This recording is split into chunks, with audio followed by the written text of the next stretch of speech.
We got Andrew Cardin TIG welding a T-joint cold rolled 11 gauge steel. Here's a quick preview of the settings, but I'll list them in detail at the end of this video as well with a longer slide. Come on, look up at the camera because we need some personality in this shot. Not without your. Let's bang it out. Let's do it, kid.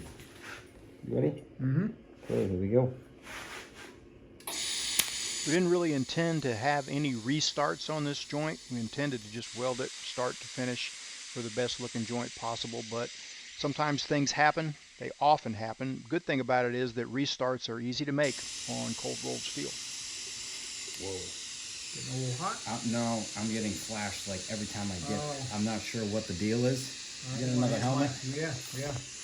Some auto dark lenses work fine on stick welding and MIG welding, but not as well on TIG welding because the arc is so smooth that the sensors in the auto dark lens don't pick it up and you get flashed. It goes to the light shade. A tip for that, number one, is have a good clean clear lens. Number two is you can increase the sensitivity adjustment and also the delay time. And doing both of those a little bit usually will fix the problem. All right, let's get back to the welding and do a restart. We're going to restart here because of Blinding.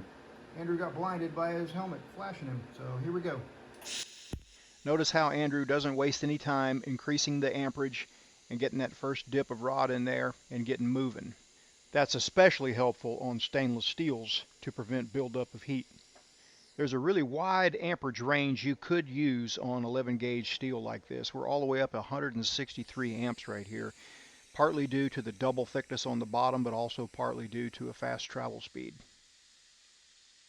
You could probably weld this as low as 105 amps with small 045 wire, or you could weld it with larger filler wire and go really fast at higher amperage.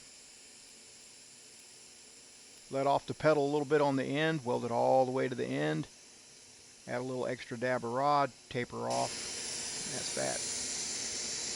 Okay, so. That's all, huh? It's nice that we have that nice looking lap joint to go along with that nice looking T-joint, ain't it?